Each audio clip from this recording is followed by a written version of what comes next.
जय हिंद समाजवादी साथियों। यूपी विधानसभा उपचुनाव सपा के बाद 6 सीटों पर भाजपा ने उतारे प्रत्याशी। जी हाँ, आज हम बात करेंगे भारतीय जनता पार्टी को लेकर। जैसा कि आप सभी लोगों को पता है, उत्तर प्रदेश में जहां पर 10 विधानसभा सीटों पर उपचुनाव होने जा रहा है, उस उपचुनाव के लिए समाजवादी पार्टी के मुखिया अखिलेश यादव लगातार पीडीए की जो रणनीति है उस रणनीति पर काम कर रहे हैं। और लगातार अखिलेश यादव जी उत्तर प्रदेश में जहां पर उन्होंने लोकसभा के चुनाव में बेहतरीन और शानदार प्रदर्शन किया है, उसी प्रदर्शन को दोहराने के लिए सपा मुखिया अखिलेश यादव जी के द्वारा उत्तर प्रदेश के विधानसभा उपचुनाव की जो तैयारियां हैं वो की जा रही हैं। वहीं पर अखिलेश यादव जी के द्वारा अपने चाचा शिवपाल सिंह यादव जी के साथ में मिलकर उनके मार्गदर्शन में उनकी राय मशवरा करते हुए अखिलेश यादव जी उत्तर प्रदेश के विधानसभा उपचुनाव की जो तैयारियां हैं उसमें जुटे हुए हैं। और लगातार शिवपाल सिंह यादव जी के मार्गदर्शन के साथ साथ उनके निर्देश पर अखिलेश यादव जी के द्वारा एक एक सीट पर विधानसभा उपचुनाव के लिए प्रत्याशियों के जो नाम हैं वो तय किए जा रहे हैं।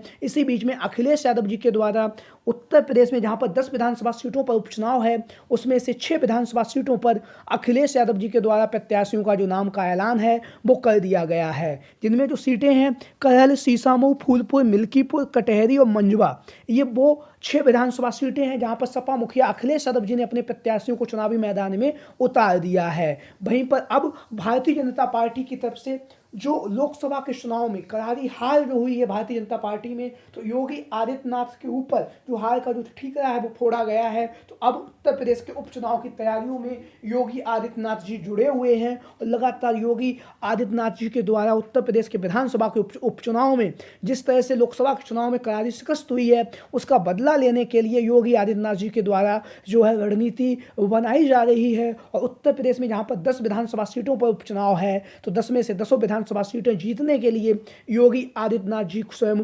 भूमिका बना रहे हैं।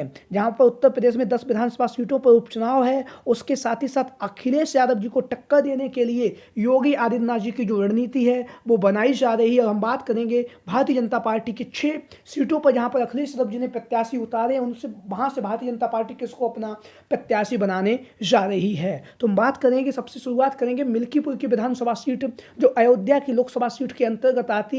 और लोकसभा के चुनाव में भारतीय जनता पार्टी की सबसे सुरक्षित सीट कही जाने वाली अयोध्या की लोकसभा सीट पर जब भाजपा की करारी शिकस्त हुई है उसका बदला लेने के लिए यहां से भारतीय जनता पार्टी की तरफ से बाबा गोरखनाथ का नाम जो है वो लगातार चर्चाओं में बना हुआ है। लगातार बाबा गोरखनाथ जनसंपर्क कर रहे हैं, लगातार लोगों के बीच में और जनता के बीच में पहुंचकर बहुत ही मजबूती के साथ भारतीय जनता पार्टी का जो प्रचार प्रसार है वो बाबा गोरखनाथ के द्वारा किया जा रहा है। जहां पर गोरखनाथ के द्वारा लगातार जनसंपर्क का कार्यक्रम जारी है, उसके साथ ही साथ लगातार योगी आदित्यनाथ और मोदी की करीबी में भी माने जाते हैं बाबा गोरखनाथ, क्योंकि 2017 के विधानसभा के चुनाव में बाबा गोरखनाथ ने अयोध्या के जो वर्तमान समय में जो सांसद हैं ब्रजेश प्रसाद पासी को विधानसभा के चुनाव में लगभग 28 से 30 हजार वोटों से शिकस्त दी थी। तो भारतीय जनता पार्टी के लिए मिल्कीपुर की विधानसभा सीट से सबसे सुरक्षित जो चेहरा है वो है बाबा गोरखनाथ। उन्हीं के नाम की जो चर्चाएं काफी तेजी के साथ चल रही हैं। वहीं पर हम बात करेंगे दूसरी जो विधानसभा सीट है करहल की विधानसभा सीट। और करहल की विधानसभा सीट पर अखिलेश यादव जी के विधानसभा के विधायकी के पद से इस्तीफा देने के बाद यह सीट खाली हुई और यहाँ पर विधानसभा उपचुनाव होना तय हुआ है। तो अयोध्या की जो हार है उस हार का बदला लेने के लिए भारतीय जनता पार्टी समाजवादी पार्टी का गढ़ कहे जाने वाली करहल की विधानसभा सीट से चुनावी मैदान में जो यहाँ से अनुजेश प्रताप सिंह यादव को चुनावी मैदान में उतारने जा रही है। लगातार अनुजेश प्रताप सिंह जनसंपर्क कर रहे हैं, लगातार लोगों के बीच में और जनता के बीच में पहुंच रहे हैं। वहीं पर भारतीय जनता पार्टी की तरफ से जो करहल की विधानसभा सीट है यादव बहुल सीट है, यहाँ पर लगभग 1.25 से 1.5 लाख यादव है। तो उन यादव मतदाताओं में सेंध लगाने के लिए भारतीय जनता पार्टी की तरफ से यहाँ से किसी यादव को चुनावी मैदान में उतारने की जो चर्चाएं हैं वो काफ़ी तेजी के साथ चल रही हैं। वहीं पर अनुजेश प्रताप सिंह यादव का जो नाम है वो लगातार चर्चाओं में बना हुआ है करहल की विधानसभा सीट से भारतीय जनता पार्टी के प्रत्याशी के तौर पर। वहीं पर बात करेंगे अब तीसरी जो सबसे बड़ी हॉट सीट है वो है कटहरी की विधानसभा सीट।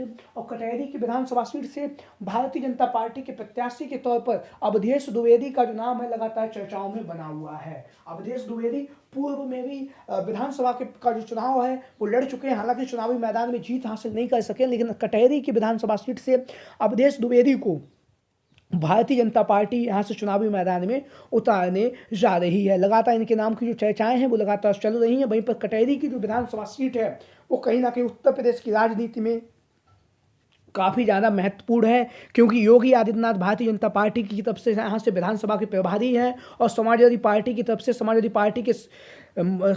पार्टी के राष्ट्रीय महासचिव शिवपाल सिंह यादव जी को यह जिम्मेदारी अखिलेश यादव जी ने दी है। वहीं पर बात करेंगे मिर्जापुर की मंजवा की विधानसभा सीट से, तो मिर्जापुर की मंजवा की विधानसभा सीट से सपा विधायक की जो बहन है श्रीमती सुष्मिता मौर्य जी, उनको यहाँ से भारतीय जनता पार्टी चुनावी मैदान में उतारने जा रही है। लगातार उनके नाम की जो चर्चाएं हैं वो चल रही हैं। वहीं पर लगातार जो मंजवा की विधानसभा सीट है, पिछड़ा बाहुल्य सीट है, तो ऐसी स्थिति में यहाँ से सुष्मिता मौर्य को भारतीय जनता पार्टी चुनावी मैदान में उतारने जा रही है। हालांकि सुष्मिता मौर्य के द्वारा 2024 के लोकसभा के चुनाव से पहले भारतीय जनता पार्टी में शामिल हुई हैं और सपा विधायक की यह बहन बताई जा रही है। जो सपा विधायक बदायूं में की जो विधानसभा है वहाँ से वह विधायक उनकी बहन जो है सुष्मिता मौर्य का जो नाम है मिर्जापुर की मंजवा की विधानसभा सीट से लगातार भारतीय जनता पार्टी के प्रत्याशी के तौर पर लगातार चर्चाओं में बना हुआ है।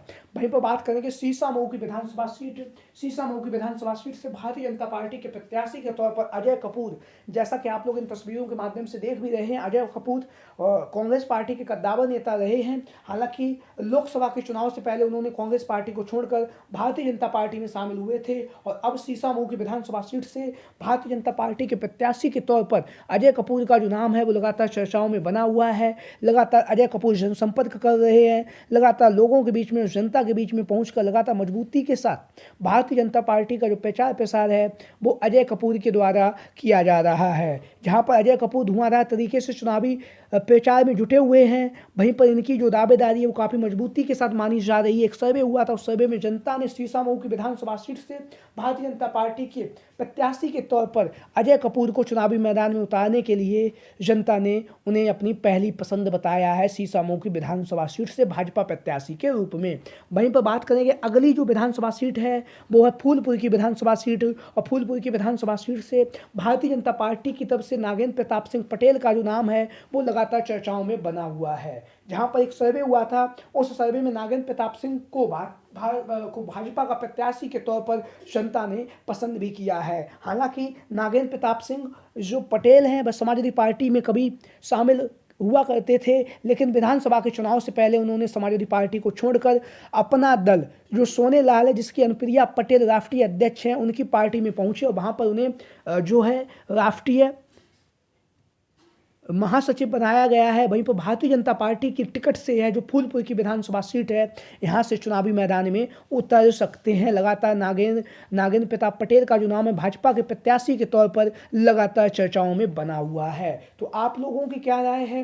उत्तर प्रदेश में जो 10 विधानसभा सीटों पर उपचुनाव होने जा रहा है उसमें भारतीय जनता पार्टी के जो हमने आपको संभावित जो दावेदारों के जो नाम बताए हैं, जो लगातार जनसंपर्क कर रहे हैं, लगातार लोगों के बीच में जा रहे हैं और लोगों के बीच में पहुंचकर मजबूती के साथ भारतीय जनता पार्टी का प्रचार प्रसार कर रहे हैं, तो इन संभावित दावेदारों को लेकर आप लोगों की क्या राय है? सभी साथी कमेंट बॉक्स में अपनी राय जरूर दें। इसके साथ ही साथ जो भी साथी चैनल पर आज पहली बार आए हैं वो हमारे इस चैनल को सब्सक्राइब करें और वीडियो को लाइक करें। वीडियो को अंत तक देखने के लिए आप सभी का बहुत बहुत धन्यवाद एवं आभार। उसके साथ ही साथ विधानसभा का जो उपचुनाव है उसमें समाजवादी पार्टी और भारतीय जनता पार्टी कितनी सीटें जीतने की जो संभावनाएं हैं वो बन रही हैं। आज की वीडियो में इतना ही। अपनी राय कमेंट बॉक्स में। जय हिंद, जय Bharat. Thank you for watching this video.